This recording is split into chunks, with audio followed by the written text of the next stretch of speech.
Bonjour chers frères et sœurs, j'espère que vous allez bien. Ce soir, nous allons considérer ensemble la justification et la croissance spirituelle.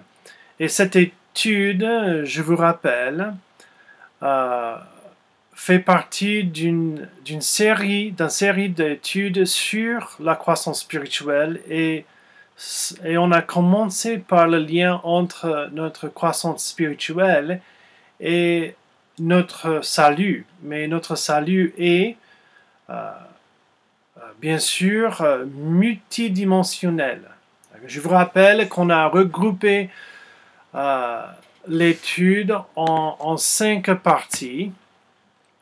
La facette familiale, la facette d'émancipation, la facette relationnelle, la facette judiciaire et la facette rituelle. Et ce soir, nous commençons 2 études sur la facette judiciaire. Et ce soir, c'est la justification. On veut se poser la question, c'est quoi la doctrine de la justification et quelle est l'importance? On va commencer un peu par l'histoire de cette doctrine. Pendant le XVIe siècle, cette doctrine est devenue hyper importante pour l'Église, parce qu'il y avait une différence entre la perception de la justification dans l'Église catholique romaine et parmi les protestants, ceux qui ont fait la réforme de l'Église. Et la question importante, c'est quoi? On est justifié sur quelle base? Pour l'Église catholique romaine, la justification d'une personne aura lieu dans l'avenir et se base sur sa justice produite en coopération avec la grâce de Dieu. Simplement dit, Dieu nous donne la grâce. Cette grâce en nous, on coopère et on produit la justice. Et une fois que cette grâce de Dieu produit en nous la justice, nous pouvons être déclarés justes parce que nous sommes justes par la grâce de Dieu. Et c'est beau cette idée, et d'un côté c'est vrai, la grâce produit en nous de plus en plus la justice, mais on doit l'appeler ça, cette opération, la sanctification progressive de Dieu dans nos vies.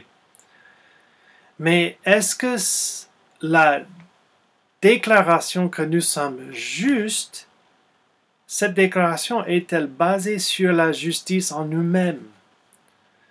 Et ça pose un problème, même dans l'Église catholique romaine, parce qu'on a des fidèles très pratiquants qui arrivent à la fin de leur vie et ils sont loin d'être justes devant Dieu.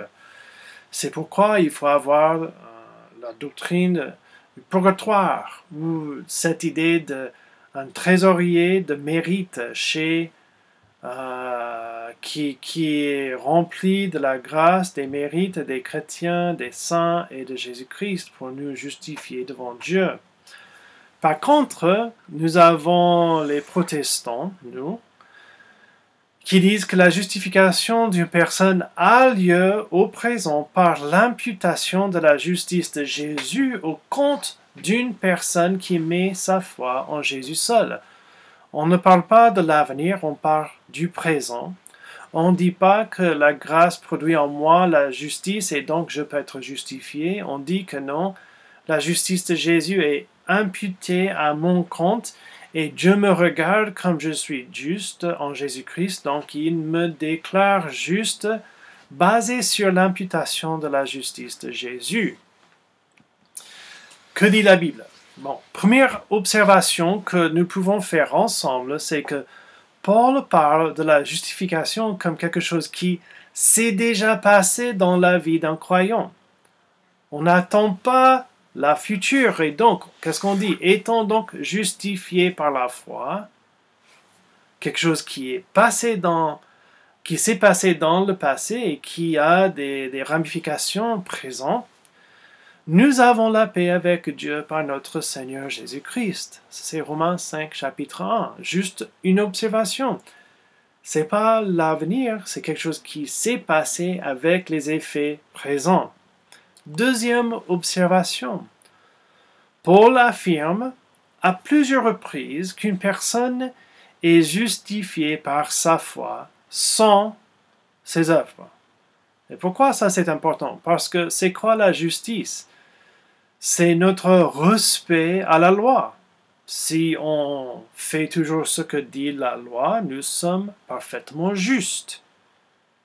Mais si on rate la loi, on est devenu injuste. Donc, justifié par sa foi sans ses œuvres. Par exemple, Romains 3, 20. Car personne ne sera justifié, ça c'est notre mot, devant lui, Dieu, par les œuvres de la loi, puisque c'est par la loi que vient la connaissance du péché. Parce qu'une fois que la loi est là, nous voyons comment on ne l'observe pas parfaitement. Romains 3, 28. Car nous pensons que l'homme est justifié par la foi sans les œuvres de la loi. C'est clair. Un passage un peu plus long en Galates 2. Car personne ne sera justifié devant lui par les œuvres de la loi, puisque c'est par la loi que vient la connaissance du péché. Néanmoins, sachant que ce n'est pas par les œuvres de la loi que l'homme est justifié, mais par la foi en Jésus-Christ, nous aussi les Juifs, nous avons cru en Jésus-Christ afin d'être justifiés par la foi en Christ et non pas par les œuvres de la loi, parce que personne ne sera justifié par les œuvres de la loi. Paul ne peut pas répéter suffisamment cette idée que c'est pas par la loi et notre mérite, nos propres œuvres. Troisième observation, Paul définit la justification comme l'imputation de la justice à quelqu'un et non pas la reconnaissance que quelqu'un est en fait juste. Que dirons-nous donc qu'Abraham, notre père selon la chair, a obtenu? Si Abraham a été justifié par les œuvres, il a sujet de se glorifier, mais non devant Dieu. Car, que dit l'Écriture? Abraham crut à Dieu, il a eu de la foi, et cela lui fut imputé à justice. Quoi? Cet exercice de sa foi. Ce n'était pas que Abraham a été parfait dans ses œuvres et juste donc devant Dieu, non, c'était la foi.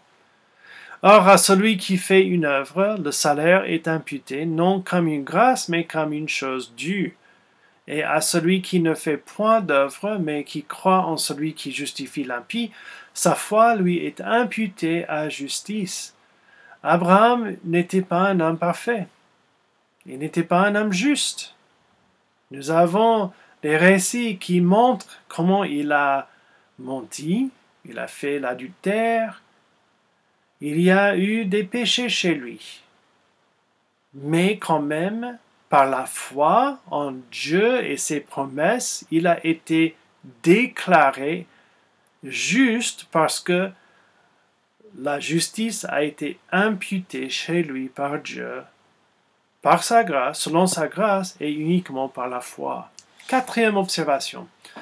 Paul explique que la justice imputée à quelqu'un uniquement par la foi est la parfaite justice de Jésus. En 2 Corinthiens 5, 21, Paul dit, celui qui n'a point connu le péché, il l'a fait devenir péché pour nous. Il a pris notre place comme pécheur, afin que nous devenions en lui justice de Dieu. Il y a un échange ici. Jésus prend sur lui nos péchés, et lui, il nous impute sa justice. Et ça, c'est quelque chose qui est très important pour nous. La justice parfaite de Jésus-Christ pendant toute sa vie, avec l'apogée de l'obéissance pour aller à la croix et prendre sur lui-même le jugement de Dieu pour nos péchés. Toutes ces obéissances, cette justice est imputée à ceux qui viennent à Dieu par la foi en Jésus-Christ. Ça, c'est ce que dit la Bible. Ce n'est pas un événement futur, basé sur notre propre justice, produit même par la grâce. En fait, c'est un événement au présent. On est justifiés, sa justice est imputée à nous-mêmes. Selon la grâce de Dieu et uniquement par notre foi en Jésus seul. Ça, c'est la doctrine de la justification. Mais comment la justification contribue à notre croissance spirituelle? Première chose que je veux noter, c'est que la paix dans notre relation avec Dieu nous permet de nous approcher de Dieu librement pour avoir son aide et son soutien. La vie est difficile, sans doute. Et considérez ce verset. Étant donc justifiés par la foi, nous avons la paix avec Dieu par notre Seigneur Jésus-Christ. La paix, cela veut dire croire. Je veux résumer cette idée comme ça. Grâce à notre justification, nous pouvons être à l'aise avec Dieu. Avez-vous des amis ou des parents avec qui vous êtes totalement à l'aise? Vous savez que même si vous avez tort, vous avez fait le mal, vous l'avez même blessé, et vous avez fait vraiment une grande bêtise, des gros échecs, vous pouvez quand même venir et être avec eux en toute aise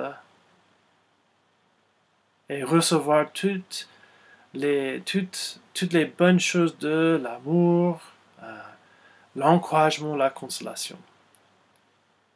Est-ce que vous avez quelqu'un comme ça dans votre vie?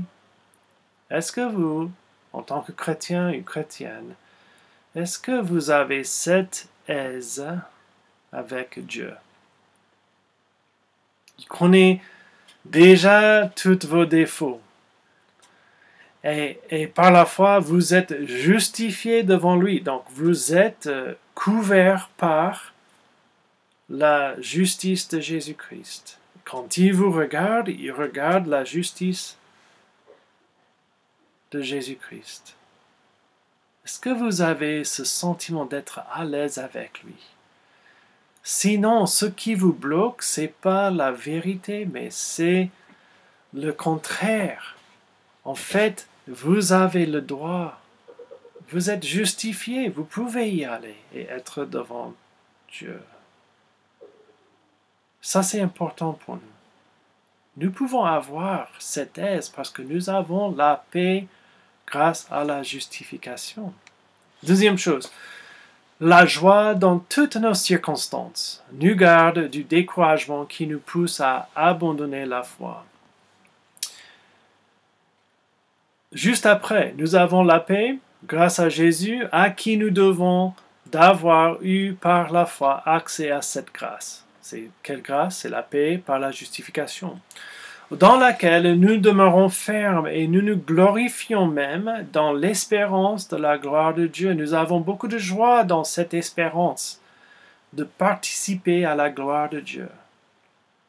Mais il y a une ramification, une conséquence. Bien plus, nous nous glorifions même, nous avons la joie même des afflictions, sachant que l'affliction produit la persévérance. La persévérance produit la victoire dans l'épreuve, pas après l'épreuve, mais dans l'épreuve. Et cette victoire dans l'épreuve renforce notre espérance. L'espérance ne trompe pas parce que l'amour de Dieu est répandu dans nos cœurs par le Saint-Esprit qui nous a été donné. Mes frères et sœurs, il y a beaucoup d'afflictions dans notre assemblée. La vie de chacun est remplie d'afflictions. Et la réponse naturelle aux afflictions, c'est de baisser les bras. Notre foi baisse. Mais lisons ce qu'il dit. Nous sommes dans cette grâce de la justification qui nous donne cette espérance de participer à la gloire de Dieu. Donc, il y a un lien entre la justification et l'espérance. Et grâce à la fondation de la justification, nous avons cette espérance qui peut grandir et devenir de plus en plus fort. Mais comment? À travers les afflictions. Et la base, c'est notre justification. Je vais continuer parce que je sais que je suis justifié devant Dieu. Je vais participer à la gloire. Je peux persévérer. Et on arrive d'avoir la victoire.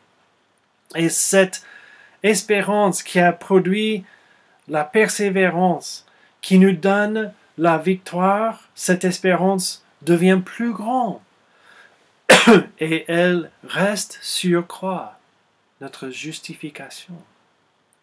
Donc même dans cette vie, nous pouvons être pleins de joie parce que nous savons, nous sommes justifiés devant Dieu déjà en Jésus-Christ, donc ça me donne l'espérance que je vais un jour participer à la gloire de Dieu. Je peux persévérer dans la joie maintenant et voir cette espérance devient de plus en plus grande dans ma vie. Ça, c'est une façon que la justification contribue à nos croissances spirituelles. Grâce à notre justification, notre espérance croissante nous remplit de la joie de notre destin glorieux. Au présent, nous avons la joie, parce que dans l'avenir, nous aurons la gloire. Ça, c'est très important. Troisième chose, l'égalité entre frères et sœurs nous permet de produire le fruit de l'esprit dans nos vies. Juste pour résumer Galates, on a passé en tant qu'une église pas mal de mois, et vous pouvez écouter à ces études sur Galates, chapitres 2 et 3 et 1. Mais il y avait un problème chez les églises en Galatie. La division entre ceux qui disaient il faut suivre, observer la loi de Moïse et ceux qui n'étaient pas convaincus qu'il fallait le faire, ils étaient des non-juifs. Une division entre juifs et non-juifs. Paul argumente forcément, fermement, avec beaucoup de force, que non, en fait, puisque nous sommes justifiés par la foi, nous sommes tous unis. Il n'y a plus de différence. Et il parle beaucoup de leur liberté. Et comment ça affecte notre croissance spirituelle. Donc, la justification, d'abord, enlève toute espèce d'orgueil. Qui peut être enflé quand il sait que la seule raison qu'il est accepté par Dieu, c'est la justice de Jésus-Christ? Si on a un peu plus de connaissances, ça vaut rien. Si nos vies sont un peu mieux dans le sens que plus sanctifiées que les autres, ça va rien devant Dieu. Ça n'a rien à voir. Comment on peut être orgueilleux quand nous savons que la seule raison que nous sommes acceptés devant Dieu comme des justes, c'est parce que la justice de Jésus-Christ a été mise sur nous, imputée à nos comptes.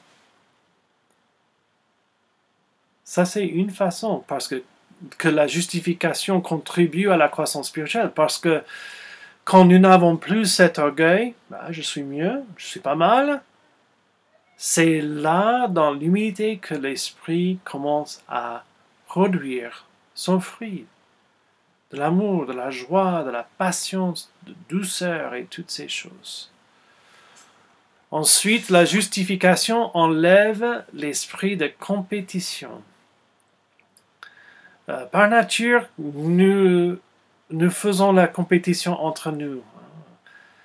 Au collège, à l'école, au travail, dans la famille, dans l'église, on est toujours en train de faire la comparaison. Est-ce que je suis mieux? Est-ce que je suis moins bon? Est-ce que je dépasse? Est-ce qu'il me dépasse ou non?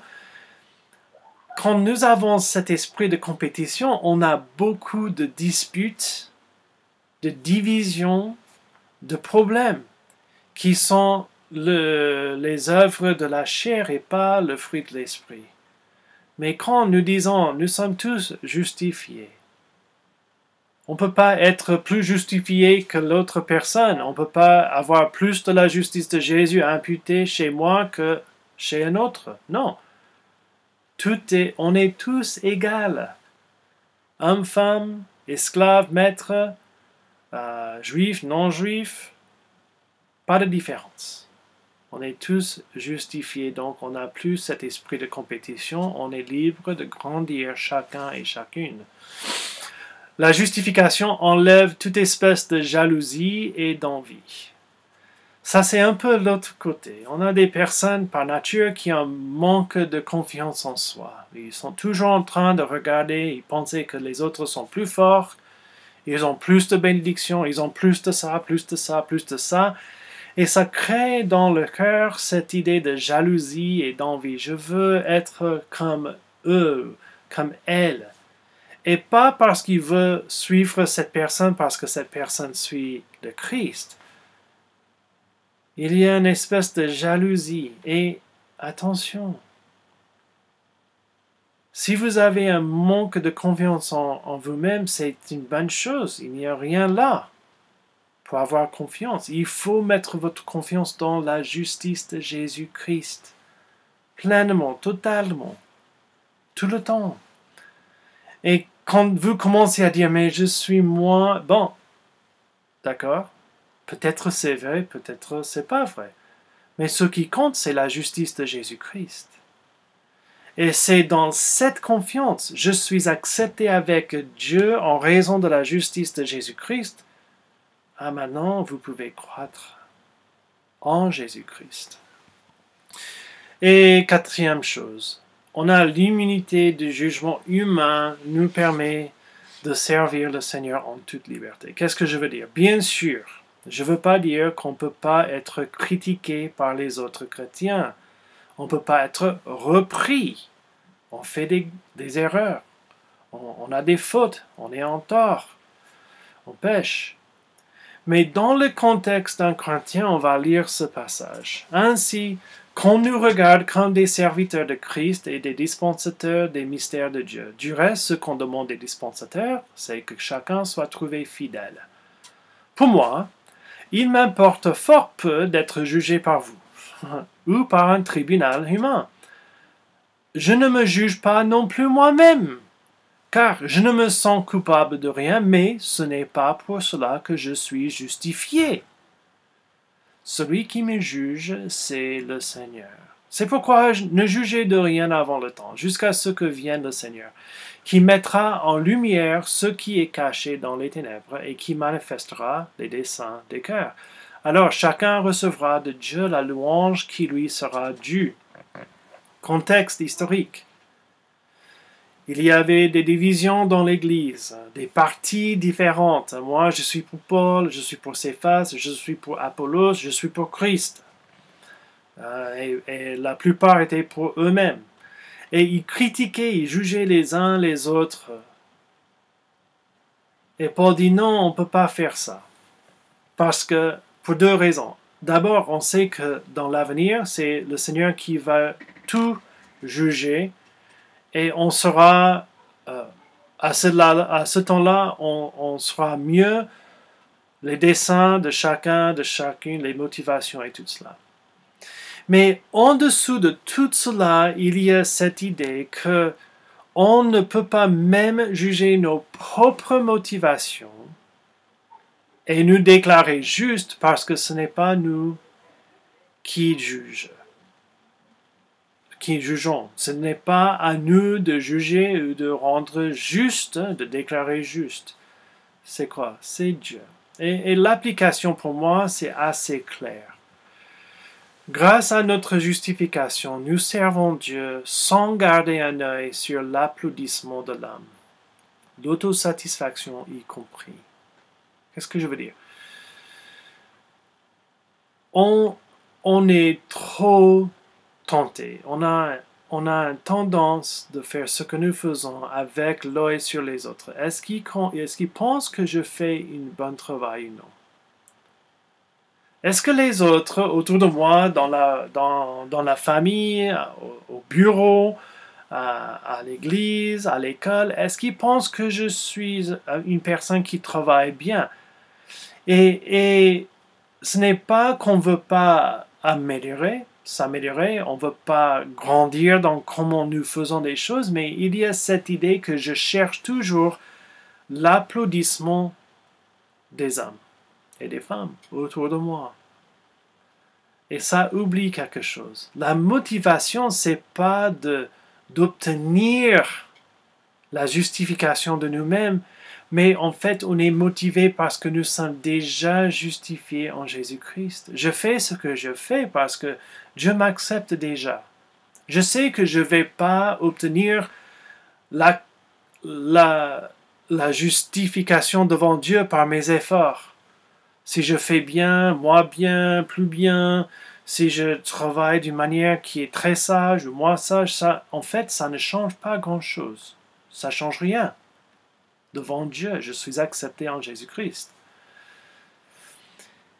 Mais nous pouvons devenir vraiment découragés ou vraiment blessés quand nous pensons les autres ne pensent pas que je fais du bien. Ils ne justifient pas mes efforts, mes motivations, mes désirs.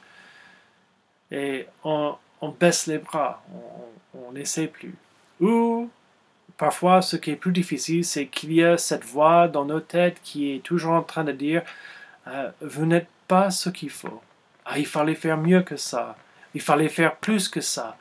Et ce qui nous pousse, c'est pas le désir de faire plaisir à notre Père. En fait, c'est un désir de se justifier devant Dieu. Je suis un bon enfant.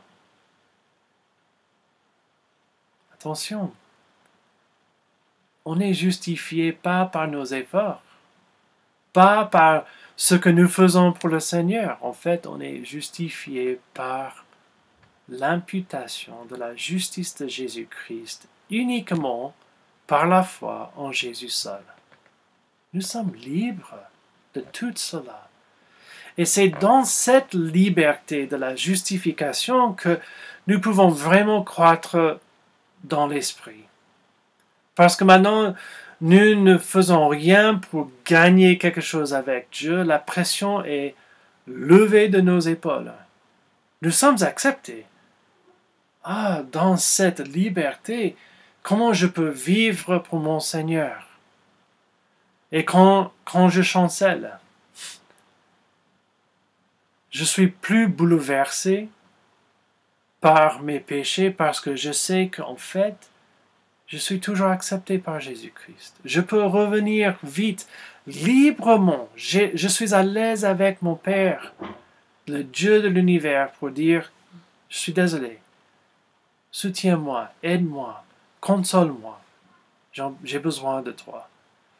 Mes frères et sœurs, ce sont les contributions de la justification à nos vies spirituelles et la croissance spirituelle que nous voulons avoir en Jésus-Christ. Prions ensemble. Père, que tu puisses appliquer ta parole à nos vies. Encourage ton peuple, qu'il soit consolé en Jésus-Christ, qu'il soit fortifié dans la vérité de la parole, et que nous, chacun de nous, portions le fruit de l'Esprit dans la liberté de la justification par la foi. Amen. Mes frères et sœurs, j'espère que vous allez bien et que Dieu vous bénisse dans le Seigneur pour sa gloire. À bientôt. Au revoir.